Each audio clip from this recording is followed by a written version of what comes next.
This week on Offscreen, we're reading Comancheria by Taylor Sheridan. A divorced dad and his ex-con brother resort to a desperate scheme in order to save their family's farm in West Texas.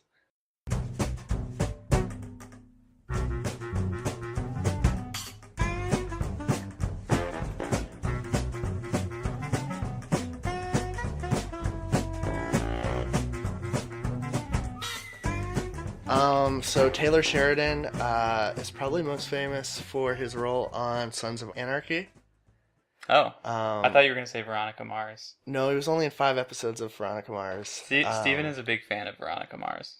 Yeah, it's a great, really underappreciated show. I think it's fabulous. You liked it, right? Yeah, I enjoyed it. We watched it together. I don't know. He was kind of a bit actor in a series of small parts for a long time before getting a pretty big role in Sons of Anarchy. And then since that, he's done writing, and quite successfully. Yeah. Sicario is his first produced credit, and he's writing a sequel to that right now. Which is weird, because it doesn't seem like the kind of movie that would have a sequel. Well, it's not really a direct sequel, I don't think. Oh, okay. But yeah, COMANCHERIA it premiered at Cannes, I believe, and it is going to be in theaters later this month under a different title, Hell or High Water. Yeah. Directed by David Mackenzie, who previously worked on Starred Up, and it's going to be starring Chris Pine, Ben Foster, and Jeff Bridges. Nice. Yeah. This is kind of a crime... Yeah, I guess it's just a crime Actioner, movie that yeah. happens to be in the West. It's not really like a Western in any way. No, set in Texas. But like, it seems like most of his stuff is set in that same milieu. Yeah. Right? The Southwest, kind of. Yeah. Yeah. Though I guess Texans wouldn't want to be lumped in with the Southwest. They're their own entity. Right, of course. Yeah. Of course they are. But there you go. Okay. To the summary? Mm-hmm. Alright, this is kind of a long one. Bear with me. That's fine. Brothers Toby and Tanner grew up on a ranch in West Texas. At a young age, Tanner killed their abusive father. He spent 10 years in prison for it, leaving Toby to care for their mother until she died. Now Tanner is out, only to learn that the First Texas Bank is about to foreclose on the house. But Toby has a plan. Together, the brothers will rob every branch of the First Texas Bank until they can pay off the property full and clear. The first 2 robberies are a breeze. These are hayseed banks with barely any security. But when Tanner robs a 3rd one just for the thrill of it, he catches the attention of a Texas Ranger named Marcus. Marcus correctly predicts their pattern, and while Toby and Tanner launder their money through a local Indian casino, he stakes out one of the few remaining First Texas branches the brothers haven't robbed yet. Soon enough, Toby and Tanner play right into his hands. Now on the run from the police and several gun-toting locals, the brothers are forced to split up. Toby makes it to safety, but Tanner ends up in a standoff where Marcus finally makes the kill shot. Before they can pin anything on Toby, he's tied up his money in a trust fund for his ex-wife and 2 sons, who have now inherited the ranch. Toby won't even be living there himself. Marcus sees the sacrifice he's made for his family, and the 2 enemies develop a begrudging respect for one another. Sure. Okay? Yeah. So, what'd you think? I really liked it overall. Yeah? Yeah. You? Yeah, I thought this was good, and it made sense to me after you said that this guy is an actor. Uh-huh. Because one of the best things about it to me is the dialogue, and I feel like coming from an actor's perspective maybe helps a little bit in writing the dialogue. I don't know, right? Because that's like the actor's way into a lot of stuff, I feel like. Yeah. But I think it goes beyond that almost too. Well, he definitely just has a good sense of story and like momentum. I think they're writing strong all around. But to your point about it being really tailored to the actor, it gives the actors lots of really great moments when they're not talking. Oh yeah, like a lot of times where they're like set against the scenery and they're kind of reflecting or. Yeah, some of my favorite scenes in this were just like people walking around talking. They weren't actually doing much. Right. Like there's some really powerful stuff where the 2 brothers, one of them, Tanner, just got out of prison and he comes home for the first time in who knows how long. I'm going to read this part, actually, because I thought this was really good. Okay. Yeah, this is on page 15. It says, Toby comes through the front door. The furniture is at least 30 years old. Boxes are stacked everywhere. We see a suit laying across a chair at the dining room table. On the table is a pamphlet from a funeral, black and white photo of an old woman on the front. The color version of that photo hangs on the wall. Beside the pamphlet is a First Texas Bank folder with numerous loan papers sprawled out around it. So it's just that explains everything just in images. Mm-hmm. Maybe it goes a little farther than it needs to go, but it's very well described and not in a way that's just telling you, and it's not exposition. It's just like, that's actually a believable way that it's matter of fact. You can just walk into this house and know exactly what is happening in their lives. So that was really great. And then that scene goes on to it's just kind of the brothers catching up, walking around the house. And Toby has just recently cared for their mother who died in the house. Yeah. And so you get out a lot of that, that background stuff without it feeling expositional, because it makes sense. The brother hasn't been there. They don't mention that they don't say explicitly that the brother killed the father until the last 10 pages of the screenplay. But just through their interactions, it's abundantly clear from the beginning. Yeah. And not only that, like the nature of both of their relationships with their parents. Right. And how the father was abusive to the mother, and the mother just took it, and Tanner couldn't accept that, and he reacted. Right. And then it speaks also to the strained relationship between Tanner and his mother, who we never even see on screen. Right. But she kind of looms over the whole thing. Right. There's another really great moment at the house later. Again, it's just the two of them. One of them, I think Toby is just going to bed, and he leaves Tanner out sitting on the porch drinking. And Toby storms off. This is on page 31. Toby storms off toward the house. Tanner empties his beer, tosses it on the ground, still laughing at his own joke as he cracks open another. His smile disappears. With no one watching, his bravado leaves him too. He no longer looks dangerous, just lonely. That was nice. Yeah. Nice moment. There's a lot of moments like that where through the description, it kind of shades the performance. Yeah. They just have a really good dynamic, the two brothers. Toby is definitely the more, calm and logical kind of guy, and Tanner is the thrill seeker, and he's robbing all these banks with his brother, not because he stands to gain anything from it. I mean, he'll get some of the money, I'm sure, but he's not going to be living in the house after this. And the whole plan is to create the trust for Toby's sons. Right. Yeah, Toby's not even going to be living there, but yeah. Yeah, because oil was found on the property. Right. I don't think I even mentioned that, but no. Yeah. So once they are able to pay back their loans, right, essentially to the bank, they will own the ranch and they'll be rich because there's oil on it. Right. Which it's like an added layer of, I don't know if I would call it irony exactly, but they're robbing the bank that issued them the loan that they're currently But the loan was an exploitative loan, right? That preyed on their desperation. Right, that's the thing. Where they loaned the minimum amount they could in order to keep the mother alive, right? And making her payments, so they could eventually, upon her death, take control of the property. Yeah, so they're robbing money from the bank to give it back to the same bank. And then at the very end, they have the bank be the executor or the manager of the trust, which is brilliant in the sense that now the bank is making more money from managing the trust than the brothers actually stole from the bank. So now they have no incentive to push things further. Right. That's good. I didn't really think of that so much. It is kind of like covering their tracks almost. Like they do have a scene where the cops or someone is saying how they can't really pin it on Toby for some reason, and that didn't seem very plausible to me. Mm-hmm. But that, I guess, as you're explaining it, makes it more believable that even if they could press charges, they might not. Which is great for Toby, but then it's also it's this other thing that's looming over the entire movie, and that just money drives everything, and all of the characters in these tiny, desolate West Texas towns, their lives are entirely outmoded. Right. It's basically like a wasteland. It's one step away from a ghost town. Yeah, exactly. And these farmers, it's just not sustainable, their way of life. There was anymore. a really sad scene which I think is at the crux of this, and it's not like a plot driven scene at all, really. It's just like the Texas Ranger is on the road driving to the next like scene of the crime or whatever. And on his way, there's like a brush fire, and he sees this farmer. It's like a cattle rancher herding all of his cows across the street into another field away from the fire.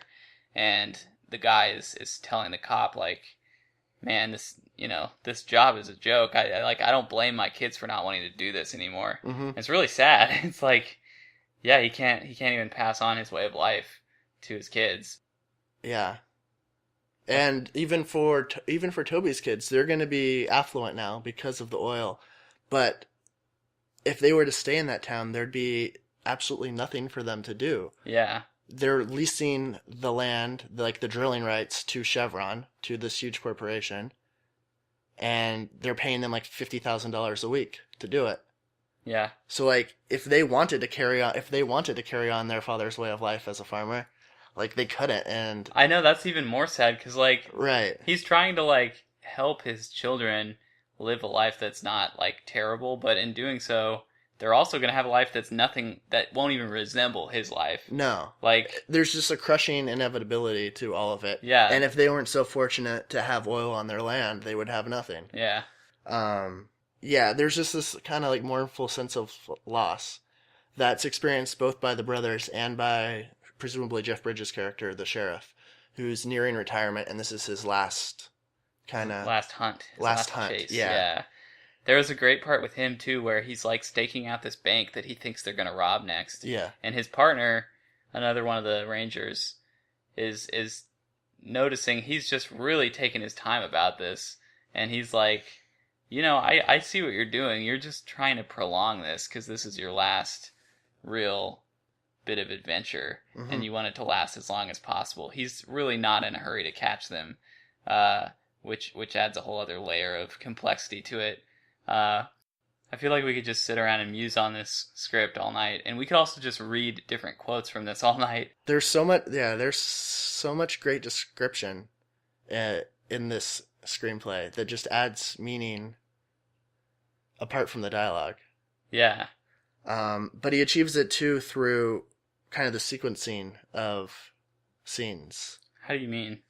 I think it's just kind of like editing along emotional lines where it gets at the characters' inner states by placing one after the other. It kind of ties Toby and Marshall.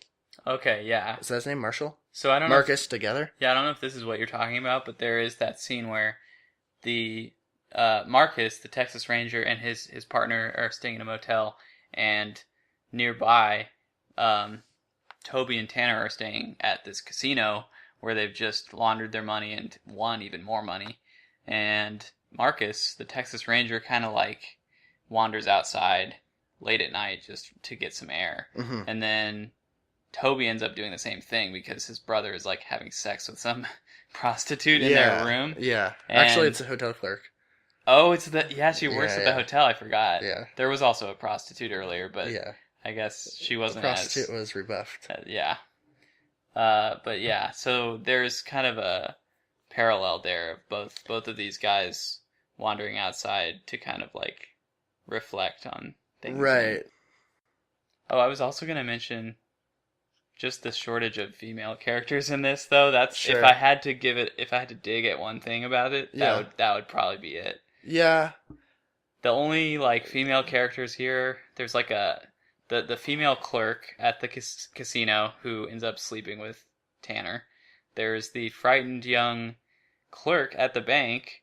There's a couple of them, two of them. Yeah. And then there's a really snippy waitress at a diner who kind of refuses to help the police. Yeah. Yeah. Well, but also, that was a nice scene, though. I mean, they did give her a little bit of complexity. The reason she didn't want to help the police was because Toby had tipped her like $200, and she didn't want to give the police that money because she needed it like for her kid, and she's like, that could pay her rent for how long? Right. Or her mortgage or whatever. Which, by the way, okay, what time period was this? Current? Was this present day? Okay. Yeah. I wasn't sure because there was this really odd mention they were watching TV at one point, and they had Larry King on, and he was interviewing Paris Hilton. Oh, sure. And it felt dated to me. I have no idea what that part was doing in there. I mean, I guess maybe it's dated to like the mid 2000s When this at was the written, most. maybe, I guess. We don't have a date I think on this was on the blacklist, but did we say that earlier? No, I think we in didn't. 2012. Oh, okay. That was... But it's more or less a contemporary story. Okay, but that was a bizarre thing. It was bizarre, include. but it kind of... I guess it's like Larry King probably operates out of New York. Paris Hilton is this billionaire heiress. Yeah. She has all this money having done nothing. And they live in like this affluent, prosperous, more relatively prosperous coasts of the country. Right. But it isn't as if they're like better or any smarter. Like, it's still Larry King interviewing Paris Hilton as if that's significant in any way. Right. It kind of just adds, when you can contrast that with the closed-mindedness, but also the just complete lack of opportunity and desperation of these small towns. Like, they're not any dumber. They're right. just in a place that has been discarded by the present and right. the future. Yeah. So it was really effective in that sense, I thought. And the scene with the waitress, I thought was also quite good. When she's talking to the police? Yeah, and another before that. And another example of how Sheridan brings a lot to the table, like outside of dialogue. She's described as someone who used to be like really attractive, but has put on a lot of weight. And she's kind of flirting with Toby. Right. She sets the check on the table, her phone number written on it. The look on her face is one of coy desperation. Who knows when another handsome man, even close to her age, will wander through this town again. Right. She stands there. He says nothing. Her coyness leaves her. Only desperation remains. Finally, she walks off. Like, that's a lot for an actor to do. Right. Without even having to say anything. And I think that probably speaks to why he's gonna get good like the performances in Sicario were good. And... You know, this is kind of off topic, but it reminds me of like, you know, a lot of times I'll think about when I'm watching or reading something that's taking place in like medieval times, mm-hmm. when there just straight up weren't as many people around, like mm-hmm. in the world, sure, and you couldn't travel very far. I feel like that's half of the reason that like romantic gestures existed, and like, you know, people say like chivalry is dead and stuff, but that's because like now everyone has too many options, and they feel like if they don't have an immediate connection with someone, they can just like find someone else in 5 seconds, sure. like on Tinder or whatever. But like in a town like this, yeah, it's like so rare that you meet anyone even close enough to your age to consider being together with them, that you have to like put everything into it every time, and it's really sad. Yeah. And kind of romantic in a way too. Sure. I also wanted to remark on Tanner's sort of, he's like very enamored with this. Well, he also has a very sort of romantic notion of what it used to be like in the days of cowboys and Indians, I feel like, and particularly the Comanche Indians, which is why this draft, before it was changed, it used to be called Comancheria. And there's a cool part where he's like reading a pamphlet about the Comanche Indians, and this is when they were at the casino, and he was like playing poker with a guy who I guess actually was of Native American descent, and that guy was telling Tanner, do you know what Comanche actually means? It means enemies forever. And Tanner says, enemies with who? And the guy says, everyone. And Tanner, he says, you know what that makes me? And the Indian guy says, an enemy. And Tanner's like, no, it makes me a Comanche. Mm-hmm. Which, that was great to me too. Like, cause that informs his character a lot to me too. That so much. Mindset. He's like, everything is a battle with him, it feels like. And that's why he loves robbing banks. That's why he was the one to kill their father, and he's in prison, and like... There's also a number of... They make good use of music, I thought. Where like a song will come on the radio, or just Tanner will like break into song. Oh, yeah. And it speaks to his like affinity for like the quote unquote the way things were. Right. Like he wants to kind of old mythologize this experience. Because I think he knows that he at the end, he sacrifices himself for his brother's kids, for his brother. And it's right because it's like he never really belonged to this time anyway, and he doesn't really necessarily want to live in this kind of world. Well, there's nothing much, yeah. Yeah. Which sounds maybe a little bit But here, corny, but like, here he can be like a Bonnie and Clyde type of folk hero. It's a perfect ending for him, yeah. Yeah. But also, and I think if this is something we can sort of extrapolate from this, so we're not purely just talking about this script. Mm-hmm. But yeah, I think that the reason a lot of that dialogue, like what you were talking about between the brothers, works really well is that it's the kind of thing, I mean, obviously abuse is like such a complex issue. There's not really just a right and a wrong opinion about it, and both brothers have very, very different opinions about it, looking back on it, and you can't fault either one of them for it, really. No, I mean, neither is in favor of it. They just have different ways of... Right.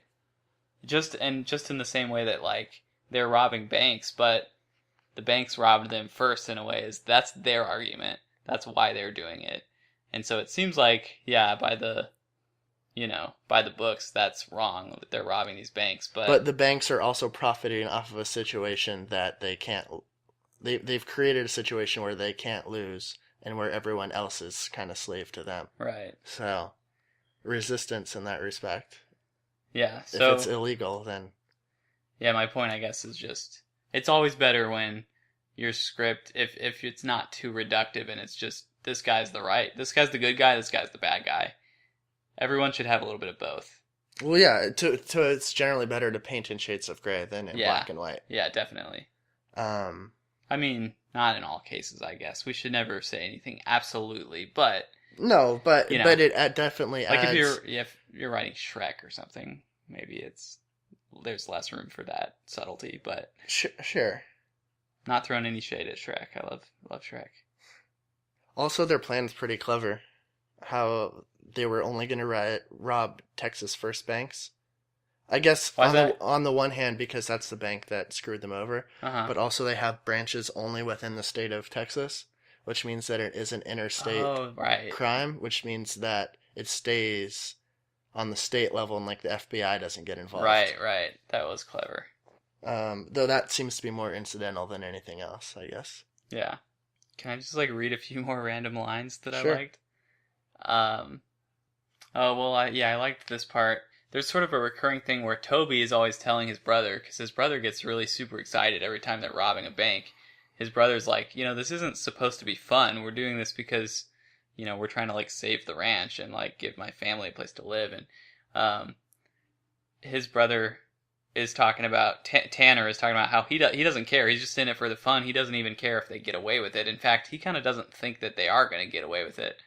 And so Toby says, if you don't think we can get away with this, why'd you agree to do it? And his brother just says, because you asked. Yeah. And it's really kind of sweet in a way. Well, it speaks to kind of the loyalty, the familial bond that they have. Yeah. That it isn't even a question, it's a matter of obligation to him. Yeah. I don't really have much more to talk about. We normally have a whole section where we do the good first and then we do the bad, but I don't really have much bad to say about this. It was really tight, too. It's tight without feeling constrained to plot and story. There's plenty of asides that don't really add much directly to the plot, but kind of set atmosphere and set theme. It's not wasted time. It's not just embellishment. It is actually digging deeper. Right. Yeah. And this is, I think, again, it's the perfect kind of story. I think it's really fun for me to try and figure out why a certain type of story is told in a certain way, and I really do think that the content should inform the form or the delivery of the story. And in this case, it's a really desolate setting. Form follows function, so to speak. That's it. Yes, that's the better way of saying it. It's a really desolate setting. It's very bleak. Lots of just poor, sad people and living in a sort of outdated way of life. It's very old-fashioned feeling, and the script is very bare bones. And I think, I don't know, it just makes sense that it would be that way. Sure. It's just 4 characters basically. So yeah, it's like an extremely simple, stripped down plot, and I think it's perfect for what the story is. But it's able to get at a more complex world around it. I Yeah, think there's a line where Tanner says, "Oh, the oil man's the enemy. Make no mistake, he just ain't ours." yeah, So it like shows how Chevron or these big oil companies have affected the way of life of these people, but it's really not. It's not front and center here yeah. because it's not. The story isn't about that. It's about these Which is characters. good. I wouldn't want it to be like making a huge political statement.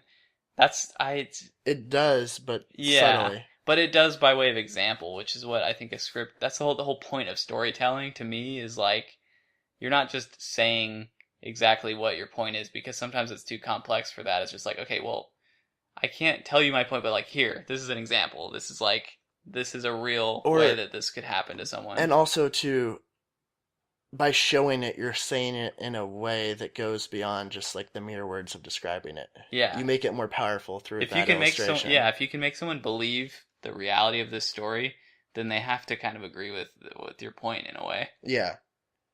I thought, or I guess another thing I wanted to talk about was how, like, Tanner is kind of entertaining the myth of it, Uh-huh. like the folk hero type of thing. He wants that. He wants that excitement, and in a way, Marcus wants that too because he doesn't want. He wants one exciting adventure before it Right. goes. Right. Like it's like a really movie, almost like a movie like thing. Right. And it does end in a really like unepic way. Right. When Marcus finally shoots Tanner, he's just like standing there looking for the cops, and he doesn't even realize they snuck up on him. It's not 500. He shoots him from 500 yards away. It's 500 not feet yeah, away. it's not even like a real fight after that. Yeah. And then it doesn't end. Then it doesn't end in the exciting moment. Right. There's like a long Denouement. Yeah, denouement. That's how you say it, Yeah, right? I'm yeah. not being No, pretentious. no, no. Yeah, you got it. I'm not good at pronouncing words. And then it's just these two men like staring at each other, and that's the end. And it reminded me of No Country for Old Men Oh in yeah. that sense, especially Marcus, who is kind of similar to the Tommy Lee Jones character. Yeah, I definitely got that vibe here too. Cool. Well, yeah, I don't necessarily have too much more to say. Yeah. Okay. We have Facebook, facebook.com/OSPodcast. We're on iTunes. Off-screen podcast. If you could rate us or write us a review, that'd be so appreciated. Be swell. This is our 50th episode.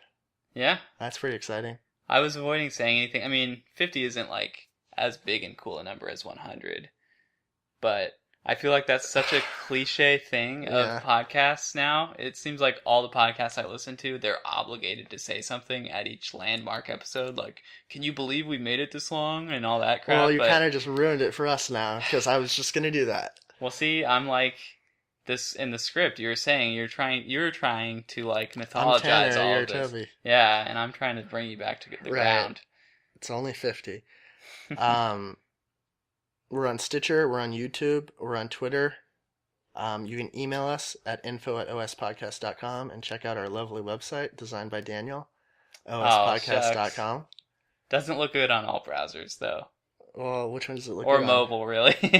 It kind of It's optimized for Chrome. it's optimized for my laptop. It looks great on my laptop. It works good on mine. Okay. I have a MacBook Pro. I'm running Google Chrome, All right. so do that. and you'll be Anyone good. who's not looking at our site on Chrome, I don't care how it looks for them anyway. Well, let's not go that far.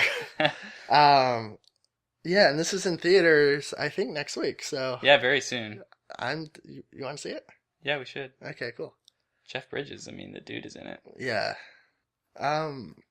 So wait, we haven't even actually done our verdicts. But, No, you want to go first? yeah, I'm gonna try and temper my enthusiasm a little bit. I'm recommending the writer for sure. Okay.